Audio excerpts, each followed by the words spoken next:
tertúlia. Boa tarde a todos. Hoje é dia 9 de março, domingo. O verbete é de número 2956. Ele tem 8 páginas, 54 logias e 21 máximos.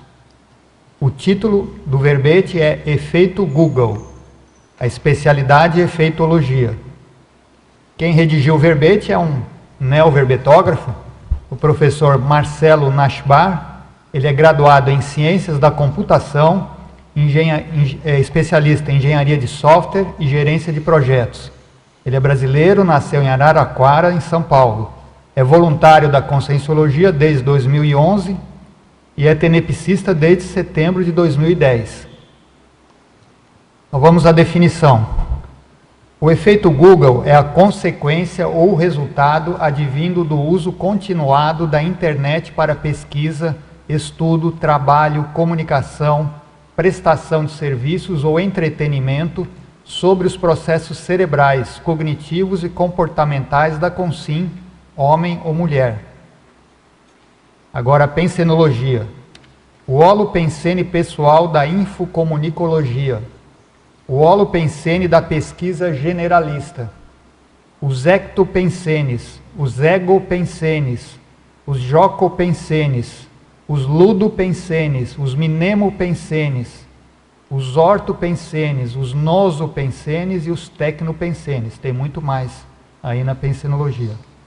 Agora a fatologia. A fatologia está bem extensa, ela tem 32 linhas. Nós destacamos alguns aqui. A habilidade para acessar, adaptar e criar conhecimento usando as ferramentas digitais. O ato de saber onde encontrar informações, eliminando a necessidade de armazená-las. Os mecanismos de busca agilizando a troca de informação. O garimpo superficial do conteúdo relevante substituindo a lenta escavação do significado. O ato de encontrar agulha no palheiro. A capacidade de buscar respostas para qualquer assunto. A necessidade de se manter informado, a pergunta ao Dr. Google, a dependência da tecnologia, o solucionismo tecnológico, o suposto uso da tecnologia para consertar todos os problemas mundiais, a era da fartura da informação, o Google coletando e concentrando informações e ideias antes espalhadas pelo mundo, a capacidade de escanear toneladas de informações na web, a infoproexis, o movimento perpétuo da mente, a terceirização da memória através da memória auxiliar fornecida pela internet, o branco na memória, a memória dividida, o cérebro humano tornando-se mais eficiente na busca de informação, mas ao mesmo tempo tendo diminuído a capacidade de refletir e concentrar. Os cérebros velhos aprendendo truques novos. A influência da tecnologia no relacionamento das pessoas. A informalidade da comunicação digital levando ao estreitamento da expressividade e da perda da eloquência. O impacto na saúde pelo uso abusivo das tecnologias da informação e comunicação. As alterações posturais e os riscos futuros nos usuários com longa jornada em frente ao computador. A geração fast, onde tudo tem que acontecer rápido e pronto para o consumo imediato.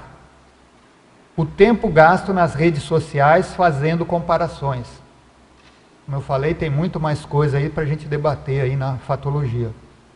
Agora, na parafatologia, a autovivência do estado vibracional profilático, a sinalética, energética e parapsíquica pessoal, os campos energéticos interdimensionais, os padrões energéticos nos sites da NET, o para-atalho para a baratrosfera e o acesso às centrais extrafísicas superando o acesso à internet. Agora o detalhismo aqui tem 14 máximos, vale a pena depois a gente ver a argumentologia, tem lá tipologia com 19 itens, depois tem a caracterologia, que tem mais 9 itens. Depois tem um teste com 8 itens e a profilaxia com 7 itens. Então tem muito material para a gente debater hoje aqui, né? Agora, a remissiologia, nós destacamos anti-envelhecimento cerebral, apreço pela autolucidez, autodiscernimento, hackerismo e inteligência artificial. Agora a frase enfática. A internet, enquanto ferramenta intelectual, é componente importante e indispensável. Cabe ao intermissivista usá-la de maneira racional, mantendo o foco evolutivo e interassistencial. Agora, na questionologia. Você, leitor ou leitora, usa a internet como forma de ampliar a cultura e o conhecimento? Utiliza com propósito evolutivo e interassistencial? Sabe a hora de parar? A bibliografia específica aqui tem 5 itens e mais a webgrafia tem 9 itens. Agora aqui a mega análise feita pelo professor João Paulo.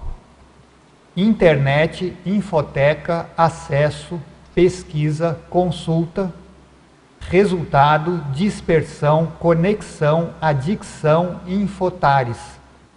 Infoassédio, cybercultura, tecnoestresse, tecnopensenidade, infocomunicologia, computaciofilia, ciberneticofilia, tecnofilia, efeitologia e sociologia. São os 20 itens aqui que o João Paulo destacou. Então nós já temos várias perguntas aqui de teletertulianos, mas antes da gente iniciar, a gente sempre pede para o verbetógrafo contextualizar a pesquisa dele, por que ele se interessou em fazer essa pesquisa, né, para dar uma introdução aí para todos nós aqui. Bom, boa tarde a todos. O que acontece, eu vivo a informática, a infocomunicologia já há mais de 23 anos. Eu sou especialista em ciência da computação, engenharia de software e tudo mais, né? O que aconteceu? Foi uma sincronicidade que eu tive em 2012. Eu estava procurando um tema para eu fazer um estudo de desenvolvimento de um verbete, e na época era muito comentado o livro do Nicholas Carr, A Geração Superficial. E nessa mesma época, que eu assistia às tertúlias e o professor Valdo comentava muito sobre esse livro, ocorreu a divulgação de uma pesquisa chamada Efeito Google. E nessa pesquisa, eles estavam avaliando as influências do Google como ferramenta de pesquisa nas alterações da memória das pessoas, dos usuários. E eu acabei pegando esse tema e comecei a fazer o desenvolvimento dele. Então, inicialmente, eu ia tentar trabalhar em função dos efeitos apenas da ferramenta do Google de pesquisa, mas como eu fui aprofundando mais a pesquisa, eu fui vendo que esses efeitos, essas repercussões que ocorrem no convívio, na nossa comunicação, no nosso aprendizado, isso daí era mais amplo. Então, acabei ampliando um pouco mais o escopo do verbete, e nisso daí eu acabei perdendo o prazo. Precisei pedir, novamente para reconsiderarem, me devolverem o tema. Ingressei no programa Verbetrografia, no último programa Verbetrografia, e acabei concluindo o verbete, e cheguei aqui. Muito bom. Então vamos já às perguntas aqui de teletertulianos. Então, ao verbetógrafo, professor Marcelo, em Estrangeirismologia, página 9, poderia explicar o Google Walk, a prática do crowdsourcing, a matéria buzzworthy e a abreviatura SRSLY, seriously, e o fear of missing out. Bom, vamos lá. De cada vez, né? O Google Walk é aquele resultado da pesquisa que você faz no Google, onde ele apresenta um único resultado. Então, você coloca algum texto para você procurar no Google e aparece só um resultado. Isso daí é uma situação que, até tempos atrás, existe uma competição entre usuários de internet, em que eles buscavam palavras, buscavam termos dentro do Google, em que só ocorria um resultado. A matéria buzzword, é a matéria interessante, é alguma coisa que é muito digna de você fazer, alguma pesquisa, de você fazer, devotar um pouco mais da sua atenção. A abreviatura SRSLY, que seria a abreviatura de Seriously, é uma abreviação que foi criada numa linguagem da internet. Ela quer dizer seriamente. E isso daí é um termo que, como foi muito utilizado, ele acabou sendo incorporado, como outros, no dicionário de inglês da Oxford. Então, vários termos aqui da estrangeirismologia, eu peguei de um artigo em que eles apontavam palavras que haviam sido retiradas da linguagem da internet, da comunicação da internet, das pessoas, né, da troca de informações, e dicionarizaram essas palavras. Então, a gente já começa a ver que existe aí uma influência muito grande da internet também, em cima do que a gente tem aí dicionarizado. Do próprio idioma, né? Exatamente. E o Fear of Missing Out, que é a sigla de FOMO, né, o significado de FOMO, é a ansiedade de estar perdendo um evento do qual se fica sabendo geralmente por meio da rede social.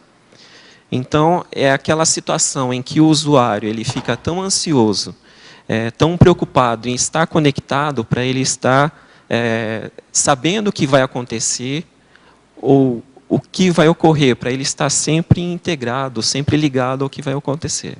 Isso daí gera ansiedade, gera uma série de repercussões aí que podem chegar até a adicção da internet. Faltou aqui o crowdsourcing. O crowdsourcing. A prática do crowdsourcing, ela visa a busca de recursos através das redes sociais. Então, a gente vê várias situações aí na rede social em que as pessoas se mobilizam, por exemplo, para levantar recursos financeiros, para resolver uma situação de uma determinada pessoa. Situações lá em que a mãe cria uma página no Facebook para que o filho de 4 anos, que ele usa óculos, ele entender que aquilo é bom para ele, e ele não ficar com nenhum complexo de estar usando óculos. Então, são situações aí que se utiliza a rede social para angariar apoio, seja isso de recursos financeiros, técnicos e pessoais. Recentemente, nós tivemos alguns ex-políticos que usaram, né? Exatamente, exatamente. Agora, em Citaciologia, página 9, poderia falar a respeito da citação de Albert Einstein, terceira linha, e de Robert Burton, quarta linha. Então, a citaciologia aqui. A citação do Albert Einstein. Eu temo o dia em que a tecnologia ultrapasse nossa interação humana e o mundo terá uma geração de idiotas. O que a gente pode pensar em função dessa citação do Albert Einstein? Ela reflete um pouco aí o que a gente vem vivendo com a questão da tecnologia e principalmente da utilização da internet. A gente vê que existem várias alterações com relação ao convívio das pessoas, à forma da comunicação, à forma da escrita, à forma de se expressar, a dificuldade aí de se manter uma linha de raciocínio, de pensamento, situações em que as pessoas agora já não pensam mais em lerem livros, porque é tedioso. Você pegar um livro e ficar lendo numa leitura contínua é tedioso.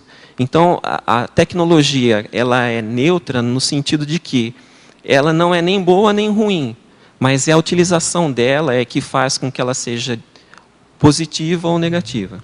Eu queria só complementar, Marcelo, essa parte aí, que hoje a gente vê também os idiotas nos celulares, né? Então, a pessoa lá fica uma idiotia do celular. Ela, por exemplo, para no aeroporto, aí está todo mundo ali, só no cliquinho, né? Não fica olhando para as pessoas. Então, cada vez mais você está notando que é rara a pessoa que está olhando para o povo, né? Tá vendo e o resto fica todo no celular ali, naquela infodiotia, naquele processo de idiotia em cima da tecnologia, né? Então, hoje eu vejo também esse exagero no uso de equipamentos celulares, né? Acho que chega a ser um vício, né? Você até comenta aqui Exato. no verbete a questão da adicção, né? A pessoa fica viciada naquilo, né? Não consegue deixar de olhar o celular, não consegue deixar de ler e-mail, né? E a briga que é em sala de aula para você convencer os alunos que não pode usar celular em sala de aula, né? Celular, notebook, né? Eles ficam na aula. Notebook até teoricamente é para anotar matéria, mas celular com certeza não está anotando ali, né? É que assim, né? O smartphone é um telefone inteligente, né? Mas deveria também ser utilizado também por pessoas inteligentes de forma inteligente. E isso daí não acontece às vezes. Então, esse fato que o Adélio comentou, a gente estava eu vim ontem para cá, para Foz, a gente estava no aeroporto aguardando o check-in, a entrada no voo, e aí todos os comissários de bordo, eles estavam numa área separada e todos estavam com o celular e clicando lá com o celular, né? Então ninguém conversava, ninguém trocava ideia, né? Ninguém perguntava nada. Não ia ser difícil se eles estivessem conversando via SMS, né? Ou via WhatsApp. Ou via um Facebook, WhatsApp. E isso daí acontece em várias situações. Por exemplo, você pode ir a um restaurante e as pessoas estão lá caladas nas mesas, né, sem conversar, sem olhar um para o outro, mas eles estão lá com o celular, vendo o Facebook ou mandando mensagens ou qualquer outra coisa. Isso é uma situação muito corriqueira. Professor Marcelo, por falar em smartphone, você pode comentar um pouquinho sobre o uso dos smartphones de maneira inadequada, que eles geram câncer no testículo, no caso do homem, quando ele fica usando muito tempo no bolso, e o que você poderia fazer com a cabeça se você ficar muito tempo utilizando? Olha, eu não cheguei a fazer nenhum estudo abordando esses assuntos, tá? Então eu não poderia te dizer categoricamente ou com informações aí baseadas em pesquisa que eu fiz. O que a gente sabe aí é que existe uma regulamentação aqui, no caso nosso, no Brasil, da Anatel, e são feitos testes de radiação desses equipamentos eletrônicos, e esses equipamentos, eles, quando certificados, eles podem emitir uma determinada quantidade de radiação. Agora, que existem situações onde são causados problemas, quando o homem utiliza no bolso, que normalmente o homem utiliza o celular no bolso, existem situações, alterações que podem ser causadas na área cerebral, da cabeça, isso daí existem situações. Tá? Eu não posso afirmar categoricamente porque eu não tenho essas pesquisas, mas a gente já tem pesquisadores já olhando essas situações. Tá? O professor Valdo comenta muito a questão aí de se colocar alguma coisa no ouvido, por causa das sinaléticas, exato. Da sinalética auditiva, do ouvido, né? Uhum. E deixa as pessoas surdas. Agora, a universidade... Deve afetar o cérebro também, né? A Universidade Federal do Rio Grande do Sul fez vários trabalhos da interação do celular com o cérebro, é bem interessante pesquisar por lá. E os manuais dos equipamentos também vêm com a distância mínima que você tem que manter de cada aparelho do cérebro também. Então, você tem até uma distância mínima para poder manter esse aparelho. E o tempo máximo de uso diário também, né? É claro que são trabalhos preliminares, mas já indicam a reação do corpo humano a esse tipo de onda, né? Que é emitida pelo celular. Né? Eu sei que o Djalma, o professor Djalma, ele andou estudando isso, essa questão da poluição eletromagnética. Ele doou um livro para a Holoteca, eu não me lembro o nome dele, mas depois a gente pode ver lá. E um pesquisador, se não me engano, aqui, não sei se é do Chile ou da Argentina, ele estudou essa questão da poluição eletromagnética e ele chegou a umas conclusões de que realmente influi, não é o que o pessoal mede aí, que é a baixa radiação, né, a baixa frequência, né, mas ele diz que há alguma influência, né, nessa questão da onda eletromagnética no cérebro. Qualquer onda. Até ele fala que é bom evitar qualquer tipo de Wi-Fi, que diz que é pior ainda, né? As conexões sem fio, que são todas onda eletromagnética. Faltou a citaciologia do Robert Burton. Isso. Somos oprimidos por eles, nossos olhos doem com a leitura, nossos dedos com o virar das páginas. Essa citação aqui foi feita por um escritor, e ele comentava na época em que os livros estavam sendo popularizados. Isso daí na época foi um choque para as pessoas, porque houve um impacto para para os usuários, para os leitores, em começarem a fazer a leitura. Todo mundo sabe, a gente, quando nasce, não precisa ninguém ensinar a gente a falar, mas a gente precisa aprender a ler e escrever. Então, existe um esforço cognitivo de cada pessoa para que isso daí ocorra. Então, não foi uma situação confortável simplesmente quando os livros foram popularizados e começaram a ser facilitado o acesso no mercado, também não foi uma situação confortável para as pessoas que começaram a ter contato com os livros. Agora, em Fatologia, página 10, primeira linha. Esta necessidade doentia de se manter informado e a pergunta ao Dr. Google alterarão de que forma o cérebro físico? A memória intrafísica não passará a ser subutilizada? O que acontece aqui? Quando a gente está utilizando a internet, ou quando a gente está utilizando, por exemplo, o Google para fazer uma pesquisa, existem situações em que você consegue encontrar muitas informações, diversas informações, em que você não tem uma capacidade possível para você manter essas informações na memória. Então, o que acaba acontecendo? Você acaba privilegiando uma situação em que você pode utilizar a pesquisa e saber onde procurar, do que manter essas informações na mente. Quando não existiam os livros, que a gente tinha aí as informações sendo passadas de boca a boca, as pessoas elas tinham que manter muitas informações na memória. Mas agora, com o advento da internet, em que a gente tem milhares de computadores ligados em rede, guardando milhares de informações, as pessoas não veem mais essa necessidade. Então, existem sim alterações nos circuitos cerebrais, existem sinapses que não são mais realizadas no momento em que você está utilizando, ou quando você é um usuário contumaz da internet, do que quando você não era. Dentro disso, eu só queria comentar que quando o pessoal saiu da tradição oral, né, acho que é isso que você quis dizer, para a tradição escrita, houve uma perda de memória. As pessoas sabiam tudo de cor, a Odisseia inteira de cor, né, aquelas coisas de cor. Houve uma perda de uma forma de cognição e houve o ganho de uma outra. Então, eu sou positiva com essa questão digital. Eu acho que a gente vai sair a maior. Passando por todos os tropeços. A questão em si da internet, a gente ainda talvez não tenha chegado no ponto crucial dela. Mas qual que é a análise que a gente faz da relação da internet com a reurbanização? Tá? A internet ela seria um começo do princípio do início, como o professor Valdo comenta, de um Estado mundial.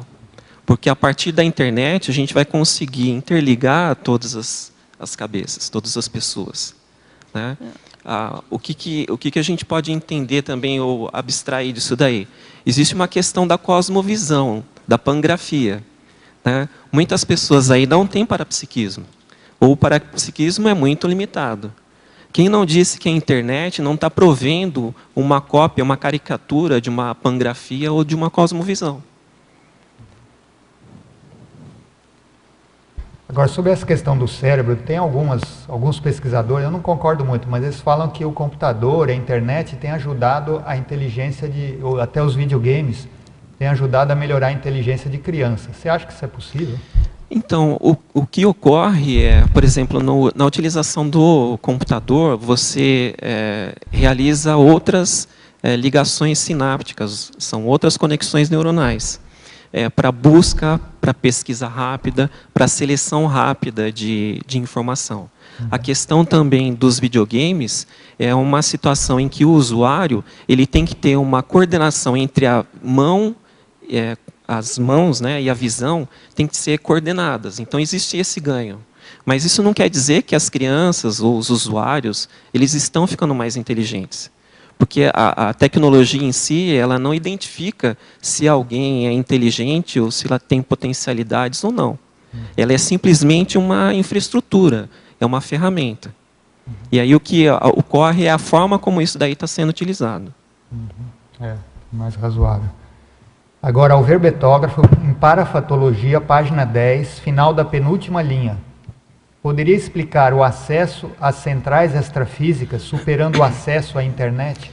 Isso daqui também é uma citação do professor Valdo, enquanto ele ainda epicentrava as tertúlias aqui da tarde. E uma vez, eu assistindo a tertúlia, ele disse que o acesso às centrais extrafísicas ia superar a internet, supera de qualquer jeito, né?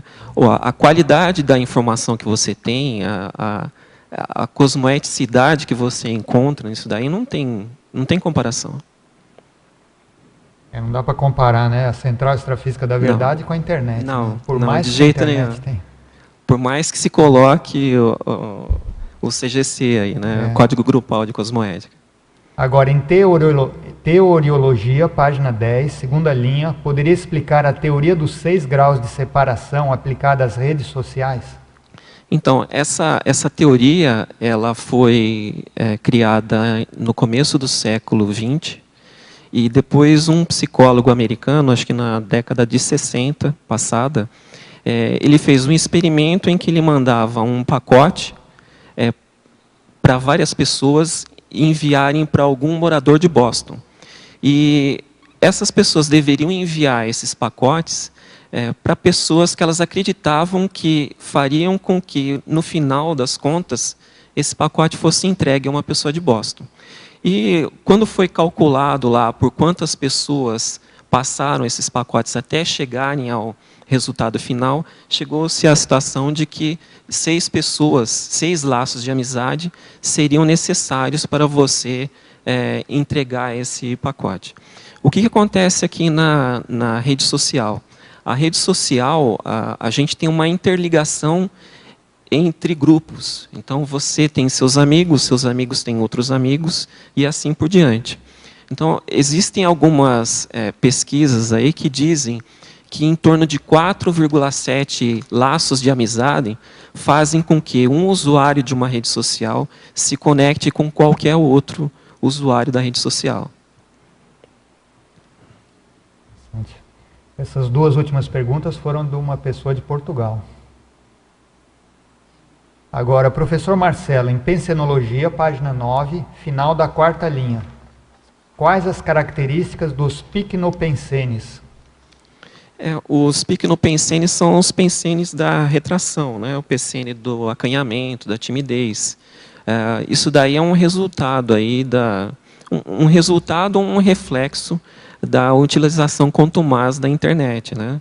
E também seria uma saída aí de quem tem dificuldades para se expressar, dificuldades para falar ou se comunicar pessoalmente, utilizar a internet como forma de comunicação. Pois quem tem alguma deficiência, né? Por exemplo, visual, auditiva ou de fala, né? Exato. É mais fácil a gente escrever. Fácil. Por exemplo, se você vai mandar um e-mail, é muito mais fácil, porque você senta, você pensa, você olha, você reolha, né? Verifica os erros ortográficos. Você falar pessoalmente, às vezes é um pouco difícil para você, dependendo da desenvoltura da pessoa, né? Dela poder entabular uma conversação. E esse é um reflexo grande aí que a gente tem da utilização das tecnologias também. Agora, em fatologia, página 9, 3ª linha de baixo para cima. Poderia falar sobre os mecanismos de busca agilizando a troca de informação? Quando eu era adolescente, que eu precisava fazer uma pesquisa, o que tinha que acontecer? Eu tinha que ir numa biblioteca, buscar livros, né? Se eu tinha um trabalho de escola para ser feito, a gente tinha que ir lá em grupo, trocar informações lá, era muito difícil. Então, você tinha que primeiro coletar informação e depois discutir em grupo. Hoje, você, através de alguns cliques, você consegue buscar essa informação, você consegue rastrear essa informação em detalhes, e você consegue também, mais rapidamente, passar essa informação adiante. Você consegue, por exemplo, no caso de um trabalho de escola, o ideal seria esse, né? A gente ter condições em grupo de discutir mais rapidamente as informações que nós coletamos na internet a respeito de um determinado assunto. Agora, ainda na fatologia, página 9, terceira linha. Poderia aprofundar o ato de saber onde encontrar informações, eliminando a necessidade de armazená-las. Podemos confiar cegamente em todas as informações do Google? Cegamente está exagerado. Está muito forçado aí. A gente tem que utilizar muito critério crítico em função dos sites, aí, dos locais que nós utilizamos para fazer a pesquisa. Por exemplo, a gente tem a Wikipedia, em que é uma enciclopédia eletrônica, em que qualquer pessoa da internet pode fazer o uso dessa Wikipedia, dessa enciclopédia, né, para a criação de verbetes e para pesquisa de verbetes. Só que isso daí não assegura que essa pessoa, ou quem criou esse verbete, realmente colocou uma informação íntegra e correta a respeito de um determinado fato ou de algum dado que está descrito lá. Tá? Então, a gente tem que ter muito cuidado com as coisas que a gente procura na internet. Tá? E utilizar bastante o princípio da descrença, não acreditar em nada. Né? A gente sabe aí que existem sites que eles são mais dignos de confiança ou de você levar em mais consideração do que outros. É uma coisa que eu vejo que logo em seguida você coloca também que o garimpo superficial de conteúdo. Então, por exemplo, a Wikipedia também às vezes fica só na superficialidade, não aprofunda, e a pessoa aceita isso aí como sendo o todo que ela poderia fazer. E tem alguns vícios também que é Ctrl+C, Ctrl+V, né? A pessoa copia e cola diretamente de qualquer lugar da internet e coloca como se a ideia fosse sua também. Né? E a gente percebe, então, essa questão da necessidade, porque a pessoa vai procurar, eu vou achar de novo isso. Então, ela não guarda esse conteúdo, não vê de onde é que tirou. Ela só vai pegando conteúdo, não sabe de onde é que saiu. E acaba ficando superficial todo o contexto e armazenado de maneira inadequada também, né? Sem a origem, sem a fonte adequada desse material. Né? Hoje, como a gente pode colocar qualquer coisa no Google e fazer uma pesquisa, é difícil você não ter alguma informação a respeito de alguma coisa. Então, é muito simples. Aí, por exemplo, para a escrita desse verbete, eu utilizei bastante o Google. Mas aí focado na busca de artigos e informações relacionadas ao tema que eu estava utilizando. E, por exemplo, a predileção aqui, o foco que eu estava dando na busca desses artigos era em função, por exemplo, de jornais que eu conheço, jornais respeitados aqui do mercado nacional, ou mesmo algumas publicações aí, científicas de instituições que são credenciadas, que a gente já conhece. Agora, em fatologia, página 9, segunda linha de baixo para cima, poderia explicar o garimpo superficial do conteúdo relevante, substituindo a lenta escavação do significado? Esse é o fato que ocorre, porque quando você tem um mundo de informações, é muito difícil você devotar um tempo muito grande para você poder selecionar ou garimpar ou aprofundar em detalhes a informação que você está buscando. Como a gente tem sempre um tempo limitado para fazer essa pesquisa, a gente não pode ficar o tempo todo lá fazendo pesquisas no Google ou utilizando a internet, a gente tem que se alimentar pelo menos, dormir às vezes, né? Então, existe uma preponderância aí do usuário dele se limitar às informações de mais alto nível, sem entrar muito em detalhe do que aquilo realmente significa. E aí que vão acontecendo alguns erros. Né? Então, a pessoa acaba se prendendo às notícias, ao que está sendo ressaltado, mas aí não vê em detalhes aquilo que está sendo abordado. Então, ela pode estar dando um tiro no pé, porque ela pode estar consumindo uma informação que, pelo título, é uma coisa, mas, se for ver em detalhes, tem um significado totalmente contrário ou inaceitável, até inaceitável para a pessoa que pesquisou. Agora, professor Marcelo, em Parafatologia, página 10, final da segunda linha. Poderia comentar os padrões energéticos dos sites da NET? Isso daqui é uma situação também que quem tem parapsiquismo e tem um pouco de parapercepciologia consegue identificar essas situações. Existem sites que não são bem assistidos. Existem sites aí que são verdadeiros atalhos para a baratosfera. Então a gente vê aí divulgado né, extensamente pela internet sites e páginas aí que divulgam a pedofilia, a pornografia, a violência, várias formas de assédio aí que a gente tem disponível aqui na internet. E isso daí também está disponível num clique. Você pode clicar e ter acesso rápido a isso daí. Então, assim, a minha parapercepção não é das melhores, mas eu, de vez em quando, eu começo a entrar em alguns sites e aí aparecem algumas fotos, algumas imagens ou vídeos que eu já excluo, porque não dá para você permanecer com aquilo. Isso daí vira uma chave para você abrir um rapport com o assédio. A gente percebe também que existem verdadeiros sites baratrosféricos, né? E os pais podem também usar mecanismos nos navegadores para inibir o acesso a esse tipo de sites. Você pode botar um nível de segurança lá para a família, né? Assim como tem na TV, você pode fazer isso aí também nos navegadores. E alguns sites que parecem inofensivos, como sites de baixar filmes, né? Se você vai buscar baixar um filme na internet, você vai ver que são sites extremamente baratrosféricos, e entopem teu computador de vírus, né? A gente chama de spywares. Então a pessoa tem que cuidar muito na hora de buscar alguma coisa na internet para poder ver, esse ambiente é negativo, esse ambiente não vale a pena ficar por aqui. Eu vejo isso porque às vezes você quer buscar uma coisa séria, cai num site desses, e se não souber navegar, daqui a pouco você está cheio de vírus, ou até mesmo botando celular. Alguns podem botar o número do celular. Nunca faça isso, né? Nunca coloque o número do celular em algum site da internet, né? Marcelo, existe também o caso oposto. Por exemplo, aqueles cursos EAD que você faz pela internet, mas você acaba percebendo até a instalação de campo no local onde você está. Sim, com certeza. Inclusive aqui na Conscienciologia a gente tem as tertúlias, a gente tem o programa Verbetografia que eu fiz em EAD. Né? Então são cursos à distância, são informações aí que a gente tem acesso, em que levam a alterações até do nosso holopensene.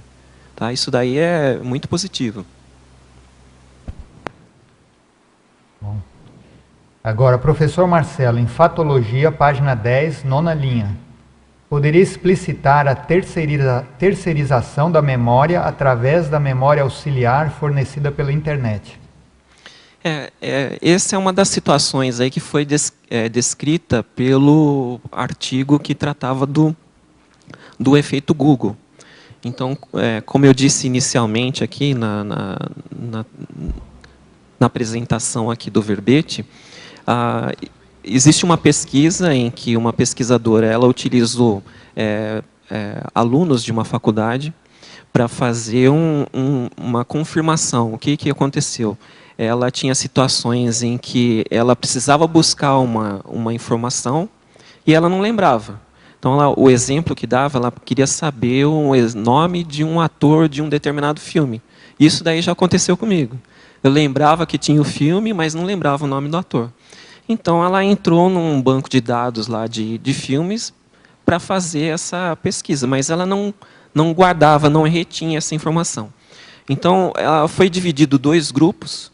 Em um grupo foram passadas determinadas informações, foram passadas as mesmas informações, e as pessoas, os alunos aí que foram testados, em um grupo eles foram avisados de que essa informação ela não estaria mais disponível, então eles teriam que reter o máximo possível dessa informação, e um segundo grupo, eles também tiveram as mesmas informações, mas eles tinham uma ferramenta de pesquisa, tinham o Google que eles poderiam utilizar para fazer a busca, né?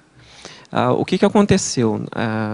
O grupo que utilizou, tinha a noção de que ele poderia utilizar o Google para buscar a informação novamente, ele reteve muito menos informação daquilo que foi passado.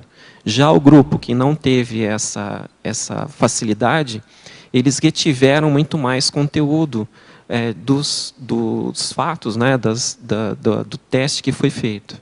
Então, essa é uma situação em que a gente está colocando agora a internet como um segundo repositório. A gente já não guarda mais determinadas coisas.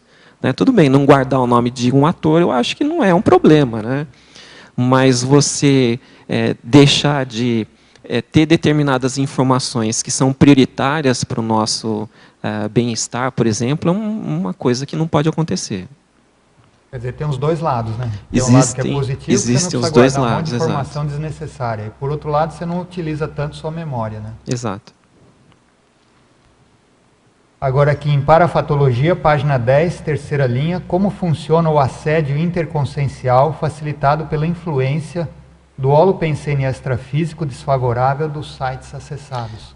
Então, essa é a situação que a gente estava discutindo há pouco. Existem sites aí que tratam de violência, pedofilia, de guerras, de uma série de outros males aí, que são verdadeiros atalhos para a baratrosfera. Isso daí, eles mudam o nosso holopensene. A partir do momento que muda o nosso holopensene, a gente já começa a entrar no nosso próprio autoassédio, e aí é facinho para a gente chegar num heteroassédio. A pergunta seguinte é mais ou menos a mesma continuação. Em Parafatologia, página 10, penúltima linha, o que é o paratalho para a baratrosfera? É o próprio, né? É o próprio. Posso fazer a pergunta aí? Na interaciologia, você poderia comentar, por favor, a última interação, endereço IP e pegada digital? Então, o endereço IP é um endereço numérico que cada computador que está ligado à internet, ele possui. É uma forma de identificação de cada máquina. Que quando a gente faz uma interação do nosso computador com o Google, com um site ou com qualquer outra ferramenta da internet, a gente estabelece uma comunicação entre duas máquinas. Tem a máquina do usuário, de quem está fazendo essa pesquisa, e uma máquina servidora, onde tem essa informação disponível. Tá? Então, desculpe a ignorância, quando a gente adquire um computador, ele já fica, aquele IP já fica... Não, esse IP é o que seria o Internet Protocol. Ele é um protocolo de internet e ele é fornecido pelo seu provedor de internet. Então, você pode ter, por exemplo, um provedor de internet que ele fornece um IP fixo para você, então você sempre vai ter esse IP, ou você tem situações em que o provedor ele fornece um IP dinâmico. Então, hoje você tem um IP com final... É uma sequência de 4 números, de 1 até 255. Tá? Então, existe uma combinação desses 4 números. E essa combinação ela pode ser alterada. Então, existe uma parte dessa chave que ela é fixa e a parte final ela seria variável. Isso daí ela pode variar de usuário para usuário, mas isso daí ele é fornecido pelo provedor. Então, por exemplo, em São Paulo eu tenho a internet a partir da TV a cabo. Então, eu tenho um IP fixo, que é um IP que eles me fornecem. Então, a partir desse IP, desse endereço meu da minha máquina, é que eu faço as minhas pesquisas. E esse IP vai junto dentro do pacote de informações que eu estou mandando adiante. Tá? O que acontece? Quando você faz uma pesquisa, você acha que você não está mandando nenhuma informação. Mas você está mandando informação. Você está mandando informação do local que você está, do endereço IP que você está. Se você, por exemplo, tem uma conta no Google, você está informando para o Google quais informações que você está pesquisando, a localidade que você está. Se você, por exemplo, utiliza envia muitas fotos pela rede social e usa o sistema de localização, aquele sistema de localização ele também entra como uma informação dentro da foto que você postou no Facebook. Tá? E aí já é um outro passo, né? Mas é uma forma de você ser identificado. Tá? E aí a gente acaba deixando rastros nossos pela internet. Então, a questão toda não é as informações que a gente deixa na internet. O problema não está nas fotos que a gente manda, não está nos textos que a gente pesquisa, mas está naquelas coisas que a gente não deveria fazer, ou não deveria deixar disponível. Porque isso daí vai gerando todo um bagulho energético aí, que fica todo acumulado no nosso computador. E a partir do momento que a gente entra em contato com a internet, com aquele holopensene que a gente cria ao redor da nossa máquina, né? É um microambiente ali, um paraambiente, a gente entra em contato com isso também. Até queria só complementar, Marcelo, que agora o pessoal está discutindo, até você colocou aqui o marco regulatório, né? Isso, o marco civil. Ainda está sendo discutido, ainda não foi votado, porque existem várias ainda problemas aí de interesses. Então, a gente tem interesses das empresas provedoras aí de acesso à internet, que eles querem determinadas facilidades, isso daí para valorar o lucro que eles vão ter em função da troca de informações. E existe também uma questão civil aí dos usuários, em que o governo e as organizações não governamentais também estão lutando aí para termos algumas outras formas de segurança e equanimidade na internet. Porque até uma das questões que estão colocando é o IPv6, né? A nova versão de endereços IP, onde você pode ter endereço até para a tua geladeira, teu sofá pode ter um endereço IP, qualquer coisa na tua casa pode ter endereço IP, e eles estão pensando até em endereço IP fixo, que nem o Marcelo comentou. E nesse caso, vão saber tudo que você fizer com aquele endereço. Então, é uma coisa que seria ruim, ter esse endereço IP fixo para tudo, porque a pessoa pode saber o que você está fazendo em qualquer momento da tua vida, né?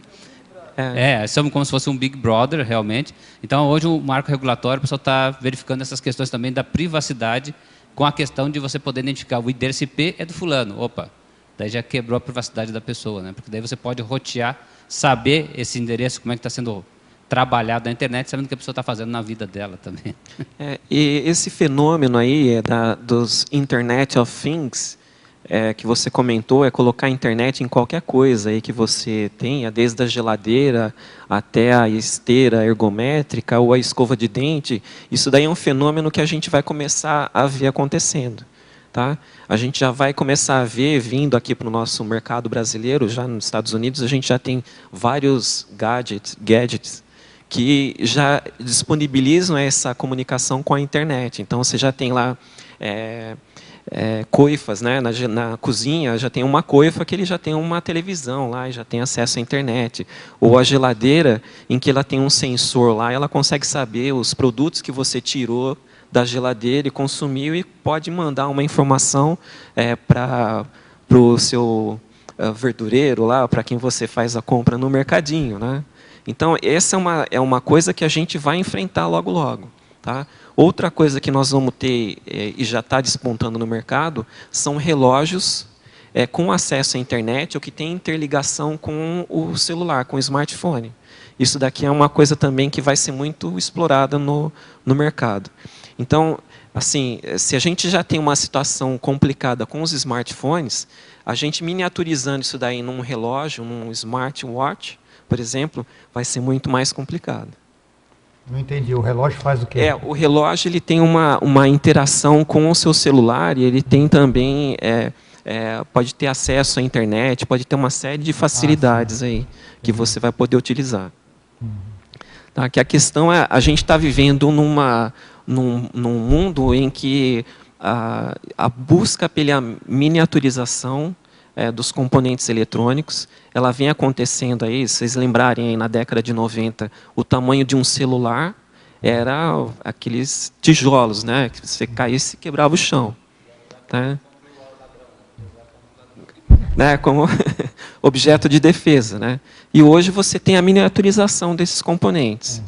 Tá? Então, as coisas ainda vão continuar evoluindo. Existe uma lei que é chamada-se Lei de Moore, em que diz que a cada 18 meses o poder de processamento dos computadores, dos microcontroladores, dos microprocessadores, eles dobram.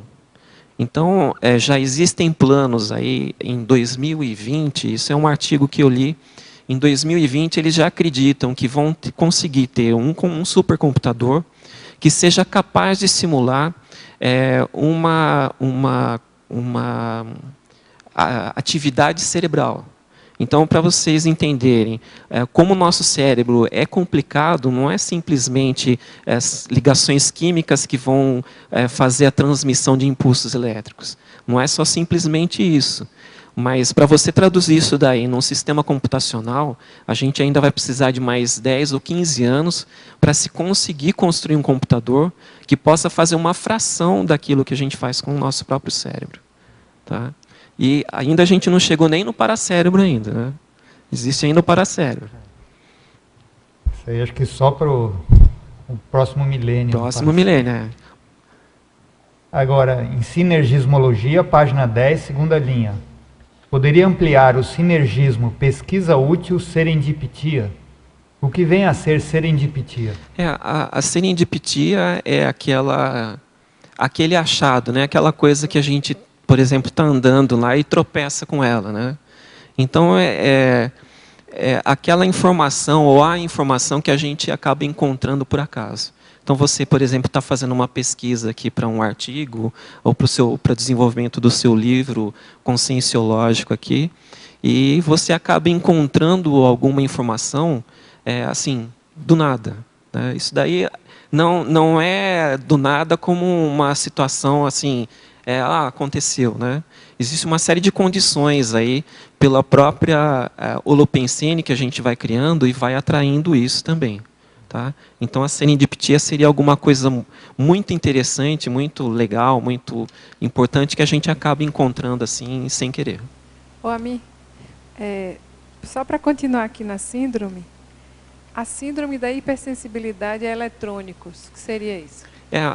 Existem pessoas que elas têm uma hipersensibilidade às ondas eletromagnéticas dos equipamentos.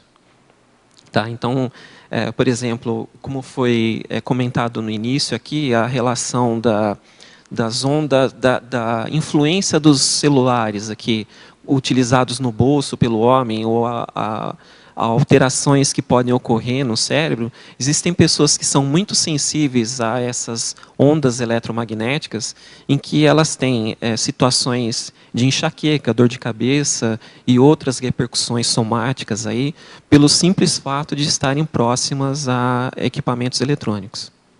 Uma coisa interessante que a gente observa é que, às vezes, no próprio quarto de dormir, a pessoa coloca muita parafernália eletrônica, né, muitos aparelhos eletrônicos, e isso pode afetar, inclusive, o seu tempo de sono, só com a qualidade do seu período de sono. Ou então, em algum local que ela fica o dia inteiro, ela coloca access point, aqueles roteadores de internet, perto da cabeça dela. Né? Então, isso pode afetar, porque são ondas eletromagnéticas e eles ficam emitindo, não só recebendo, mas emitindo ondas eletromagnéticas. É interessante as pessoas começarem a cuidar um pouco a quantidade de aparelhos que tem em volta dela que emitam ondas eletromagnéticas, pode prejudicar a saúde. Né? O que eu queria só comentar, porque você mexeu comigo agora, né, que eu tenho hipersensibilidade eletromagnética. Mas, assim, a questão mais séria é que mesmo quem não sente a onda eletromagnética está sendo submetida a elas. Então, já existem trabalhos mostrando a incidência de câncer, a incidência de uma série de doenças, e as pessoas não estão valorizando isso, ou dando atenção, né, a isso. Quando você falou de colocar tipo ondas de celular no pulso, né, no relógio, eu fiquei assim, a primeira coisa que eu pensei, gente, essas pessoas não têm a menor ideia do que estão fazendo com elas, porque já andar com celular, óculos também, né? Entendeu? Então, só de andar com celular já é um problema, né? Como você falou, tem casos de pessoas, de homens, né, que tiveram problemas na perna por causa de colocar o celular no bolso. Então, eu fico assim perguntando que avanço é esse? Entendeu? Se se o outro lado não avança. Aliás, já tem notícia também que eles já chegaram à conclusão que essas antenas, por exemplo, não precisariam dessa força toda que tem, que poderia haver comunicação de alta qualidade sem essa potência toda. Mas a eles não interessa investir nessas questões, é uma questão mais política mesmo. É porque a saúde está em último caso, né? Então... assim, por exemplo, as antenas de celular que a gente tem aí ao redor das cidades, né, em locais, elas são caríssimas para serem implementadas, né? Então, a empresa que constrói uma antena e adquire equipamentos e tudo, eles não têm interesse em mexer nisso daí. O quanto menos eles mexerem, melhor. Porque é um foco, né, no ganho que eles vão ter, na despesa que eles não vão ter em atualizar essa tecnologia que eles estão utilizando também. Agora, tem uma coisa que eu estou observando, que eu tenho um aparelho para medir, né, a onda. Né? E assim, o que eu tenho visto é que telefone sem fio, esses telefones sem fios que têm sido produzidos, não sei qual é o mecanismo, eles têm uma onda eletromagnética ali que é mais forte do que as ondas de muitos celulares. Tem alguns celulares, eu já andei medindo também, que quase não tem. É uma onda bem tranquila. Mas o telefone celular, quando você liga o aparelho, faz uma barulhada. Nos estudos do Rosa. Eu sem fio. Quando é o telefone sem fio... Nos estudos já demonstram que esses aparelhos de telefonia em casa podem ter um aspecto de eletromagnetismo pior do que o próprio celular também. E outra coisa que as pessoas pensam que é inofensivo e não é Bluetooth no ouvido. Então a pessoa bota aquele aparelho com wireless, Bluetooth no ouvido, achando que vai ficar mais longe do celular, e o próprio Bluetooth também pode ser até pior do que o próprio celular. Então tem que cuidar muito dos processos, né? Fone no ouvido, mas é claro que o fone afasta um pouco o celular, pelo menos. Mas, por outro lado, detona o parapsiquismo e pode deixar a pessoa surda daquele ouvido. Né? São todas ondas de rádio, né? A questão é que a frequência em que elas trabalham é que mudam, né? E a potência também. Agora, é difícil. Por exemplo, eu moro num edifício, num prédio, né? Eu tenho certeza que meu vizinho de cima, de baixo, do lado, de todos aqui, eles têm Wi-Fi. Eu tenho Wi-Fi também em casa, porque não dá para a gente puxar um cabo de um... Não tem condição, não tem nem preparação de instalação física do apartamento para você poder utilizar a internet. Então, a gente está sendo realmente bombardeado por essas ondas diuturnamente. Então, a questão que a Rosa levantou aqui, ela sente, a gente não sente, a gente tem ainda uma casca grossa, mas os efeitos cumulativos, eles vão ser sentidos por todos. Agora, olha só, que eu penso sempre de começar a fazer até um movimento. A pessoa não quer abrir mão do wireless, tudo bem, é o direito dela, mas pelo menos desligue na hora de dormir. Então, na minha família, né, com meus filhos, assim, eu já fiz assim, um trabalho político, eles já estão desligando na hora de dormir, entendeu? Porque pelo menos na hora de dormir, porque você vai dormir dentro de micro-ondas, entendeu? Sem necessidade, está todo mundo dormindo, para que vai ficar com o wireless ligado? Uma outra questão... Hã? Tem gente que não dorme à noite, é isso? Não, tem gente que vai dormir usando o tablet, usando o computador sim, lá para ver o que aconteceu então, na internet. Pelo menos à noite, no Facebook. Essa questão é interessante de até mesmo durante a noite desligar o celular também, né? Desligar realmente o celular. E outra coisa é não morar perto de antenas, tá? Aquelas antenas de transmissão. Tem gente que tem antena dentro da sua casa, né? Que aluga parte do terreno para colocar uma antena, e ela não sabe o risco que é de estar tão próximo de uma antena de transmissão dessas, né? A gente tem lá em casa, no nosso prédio, no topo está alugado lá o topo dele para várias antenas de celular. Então a gente não tem como muito fugir, né?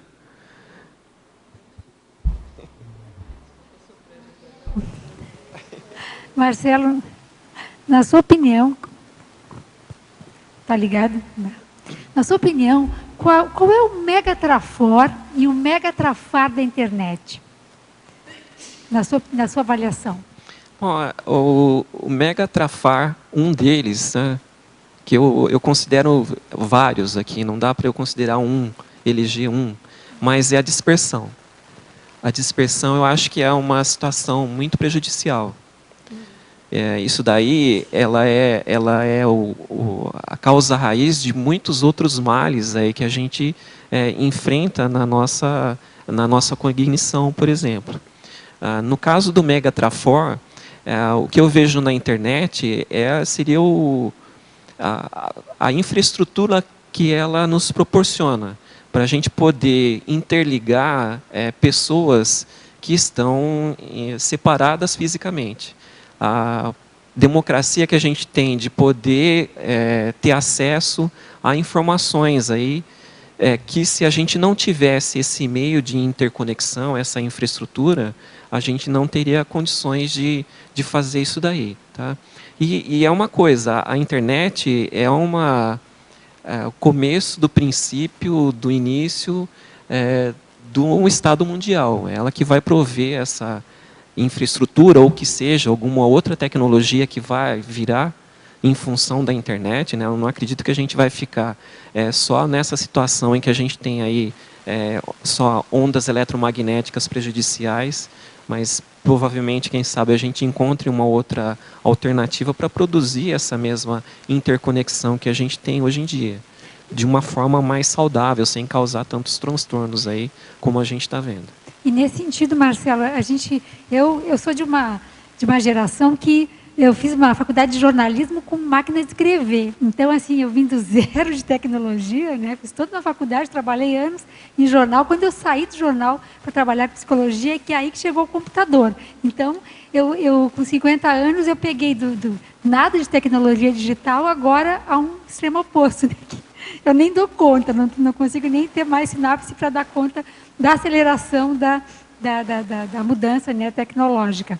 Mas, assim, hoje a gente eu não me penso mais, não vejo mais a sociedade, enfim, né, a nossa manifestação aqui no planeta sem internet, pelo aspecto positivo dela. E, nesse sentido, você acha que ela teria tido inspiração extrafísica, de comunidade extrafísica avançada? O que você já pensou sobre isso, eu acredito sim, eu acredito que existe uma ligação muito forte entre a internet ou as possibilidades aí que ela pode prover para toda a humanidade, em função, agora me fugiu a palavra aqui, da reurbanização. Da reurbanização. Eu acho que é um dos fatores aqui, não sei se é o primordial, não é o primordial, mas tomar em função da infraestrutura. Porque assim, a gente discute a internet, mas a gente discute as redes sociais, as informações que tratam dentro de uma infraestrutura. Então, essa infraestrutura em que interliga diferentes povos, diferentes pessoas, né, que nivela todas as pessoas, aqui entre aspas, né, a gente tem uma exclusão digital muito grande aqui no país, aqui no mundo também, mas é uma possibilidade muito grande que a gente tem aqui para fazer a troca de informação, para a gente poder utilizar, por exemplo, o ensino à distância, para levar a informação, cultura e conhecimento a pessoas que não têm acesso. O problema é pensar que só a internet ou só a tecnologia vai curar todas essas situações. Né? Tem que existir um ensino, cultura, aprendizado, tem que ensinar as pessoas a utilizarem. Né? Não é só a pessoa aí numa lan house, né? Em São Paulo a gente tem, acredito aqui que em Foz também tem assim, né? Lugares onde você tem computadores lá que são alugados por hora. Então, pessoas que não têm condição de ter um computador, de manter um computador, eles podem lá por alguns, não sei, 10, 15, 20 reais lá, utilizarem o computador por 2, 3 horas. Não é simples fato da pessoa ter acesso a esses computadores, ou também de organizações aí não governamentais, ou de promoções do governo em que eles têm salas especiais com a disponibilidade de acesso à internet, que isso daí vai resolver todos os problemas. As pessoas elas têm que saber utilizar a internet e saber utilizar e tirar o melhor do que eles podem. E sem estudo, sem cultura, sem se ensinar aos outros o que fazer, isso daí não tem uma solução imediata. E sem a internet, né, Marcelo, não teríamos aqui as tertúlias. Não teríamos as tertúlias. Transmitidas diariamente. Exatamente. Aí, e fazendo uma tarde planetária, né? Então, de grande alcance. É o ponto, né? É o que a gente está sempre colocando. A tecnologia em si, ela é neutra, né? O problema não é a tecnologia. Quando a gente discute a tecnologia, a internet, nós não estamos discutindo a infraestrutura dela, porque a gente pode utilizar para fazer, por exemplo, como você está falando, a transmissão das tertúlias, né? A transmissão de cursos. Tem aqui alguns exemplos que eu coloquei aqui de cursos de universidades brasileiras, americanas, né? Curso de medicina, curso de fisiologia cardiológica, que você pode assistir 20, 25 aulas falando do coração, da fisiologia do coração. Então, são informações que estão disponíveis também. Então, a gente tem que ter um discernimento bom para a gente saber o que a gente quer buscar. Então, é a história aí que a gente está numa mata de dados. Nós estamos coletores aqui. Nós temos que saber o que nós vamos coletar, né? Nós somos surfadores no oceano aqui de informação. Então, temos que saber em qual onda que a gente quer surfar também. Uhum.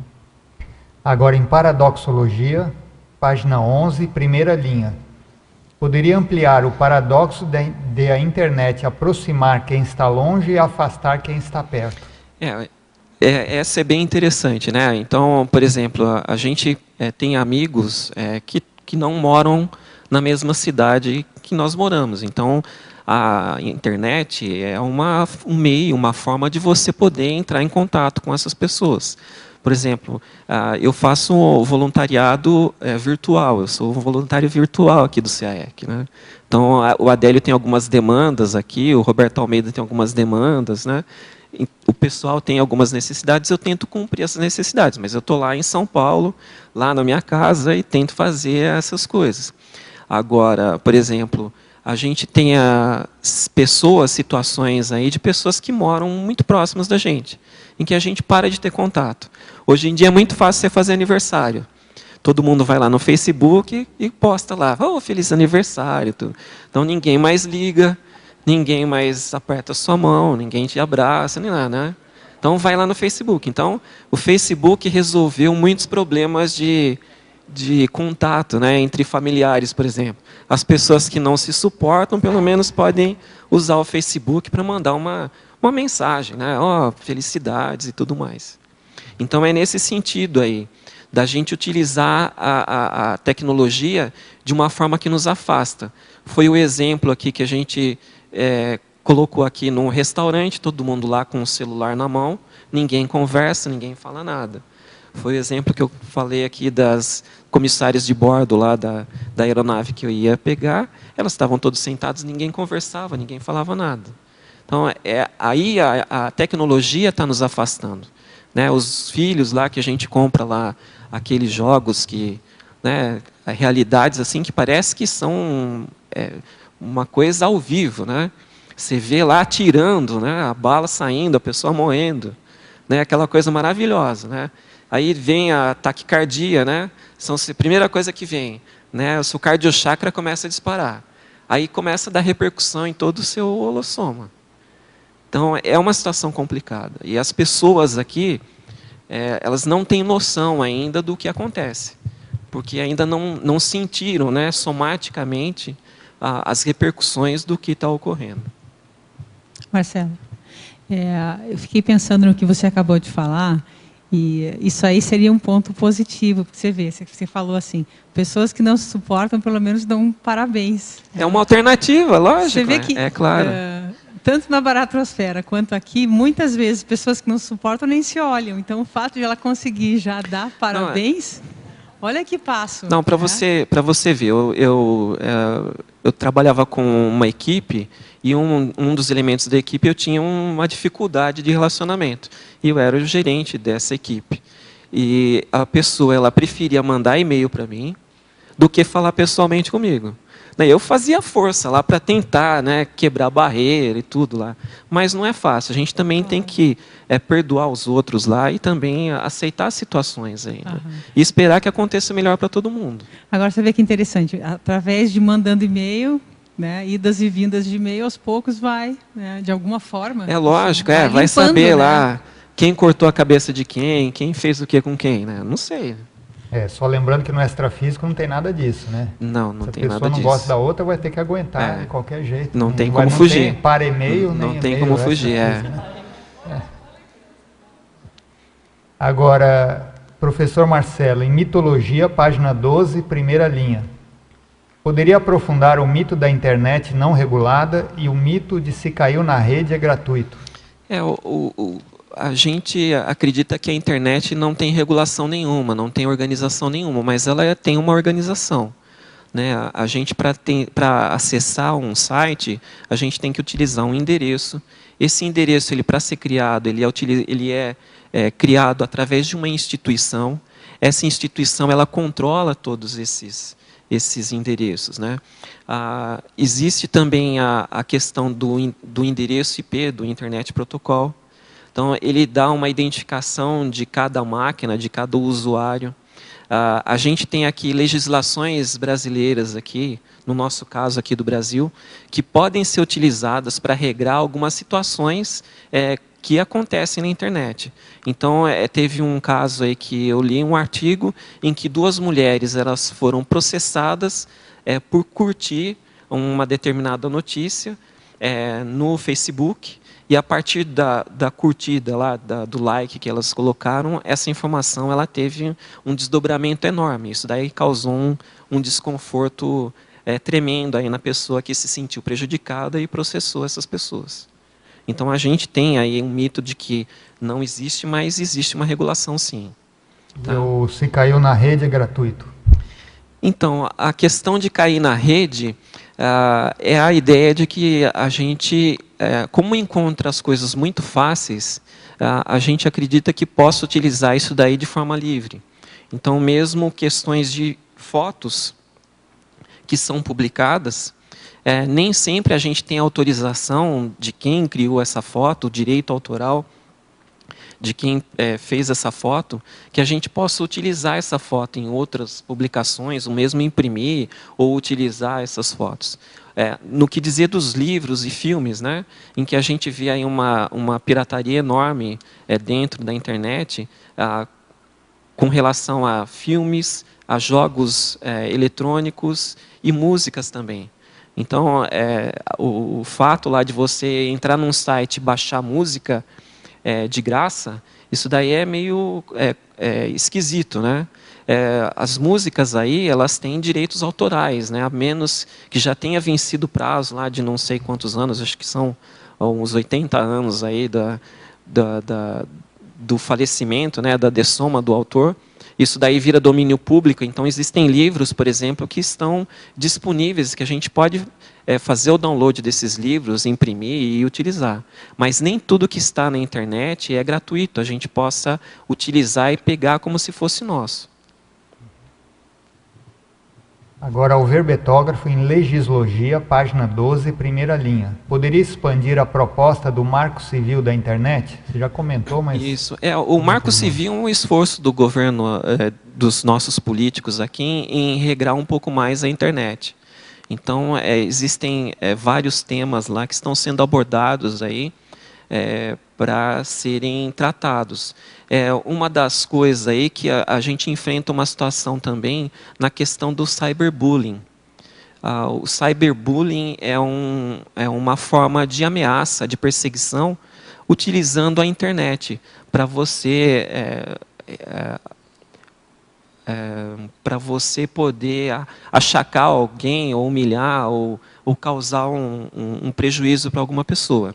E isso daí tem vários desdobramentos. A gente tem até situações aí, dentro de publicadas até no Facebook, em que ocorreu lá um sexting, que o sexting é uma mensagem, uma junção entre sexo e texto, né? Então, seria uma mensagem que você manda, por exemplo, com uma foto ou com um vídeo de contexto sexual. Então, namorados aí que se acham amantes eternamente, eles se deixam fotografar. Essas fotos elas caem na internet, isso daí causa a destruição aí da pessoa, da família, porque eles não aguentam a pressão da sociedade, né? E essas são situações aí que o Marco Civil também está tentando regrar. Então, buscar ampliar ou reforçar, né, essas situações porque já existem leis que já deveriam coibir ou deveriam controlar esses problemas.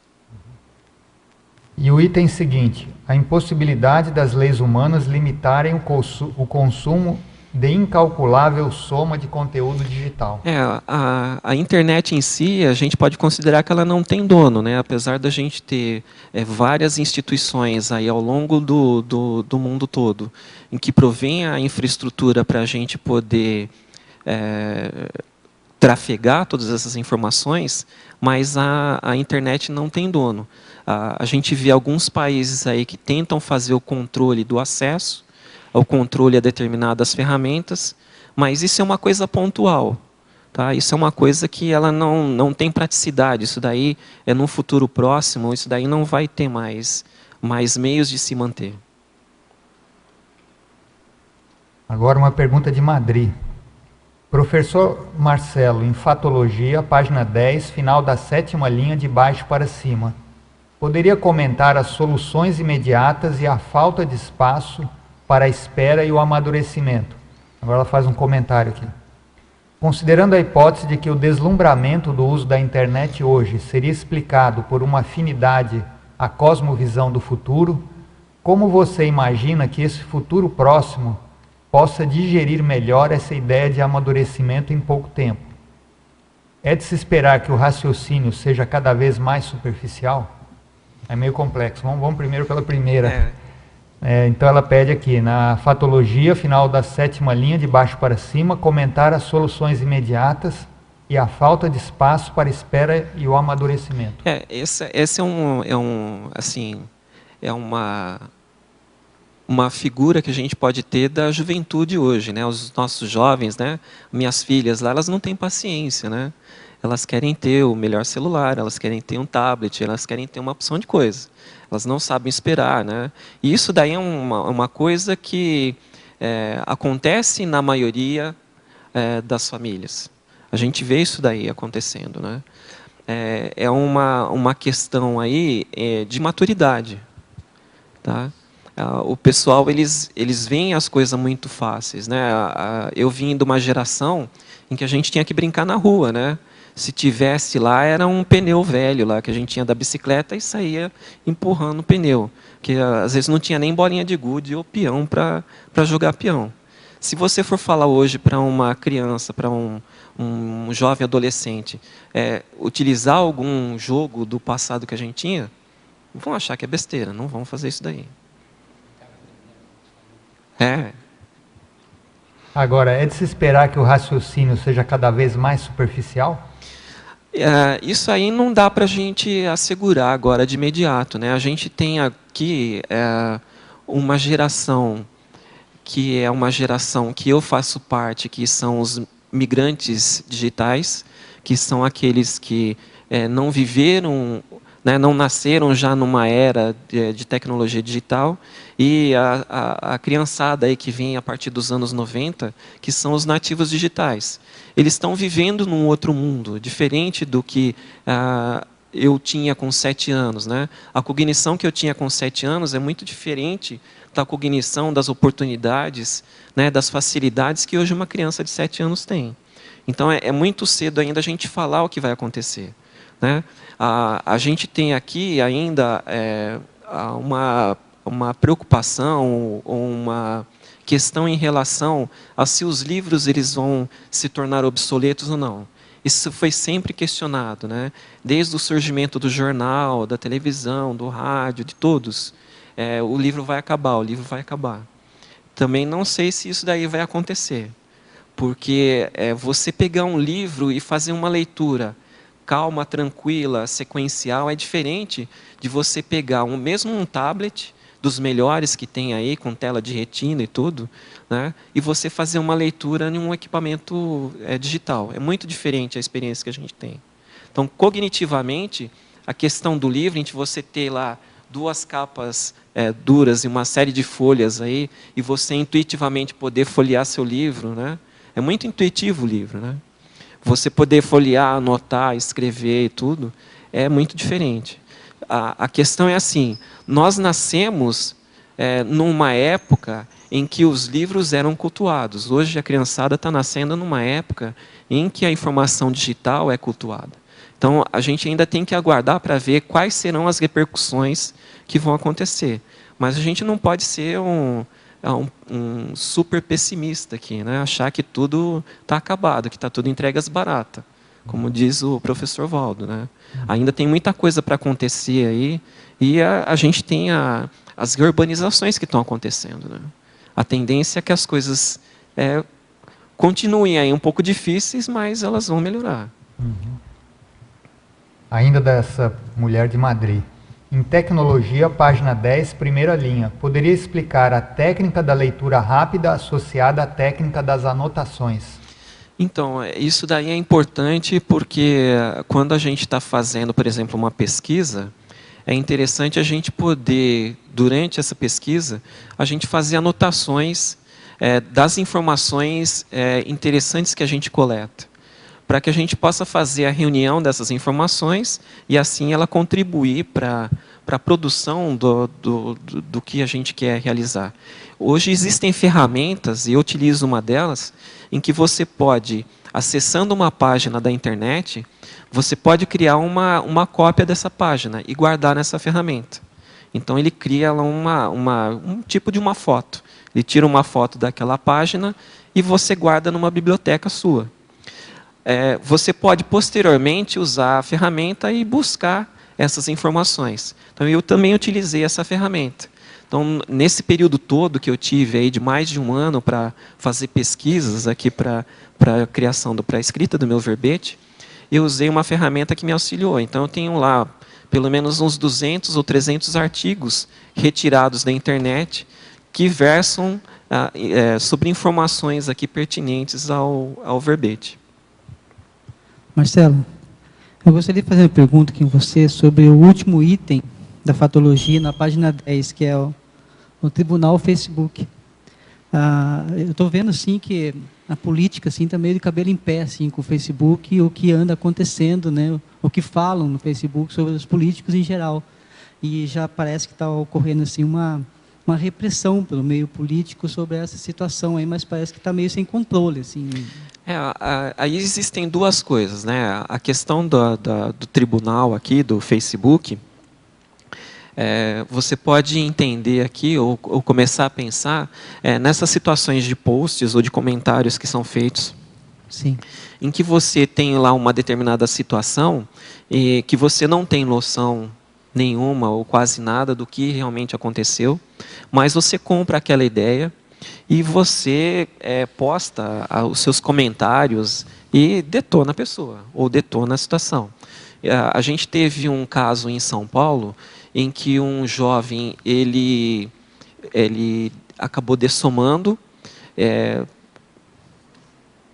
diziam que era suicídio, mas a polícia dizia que diziam que ele tinha sido assassinado, mas a polícia dizia que ele tinha sido, era um suicídio, porque ele era homossexual, então existia toda uma perseguição, uma série de problemas aí.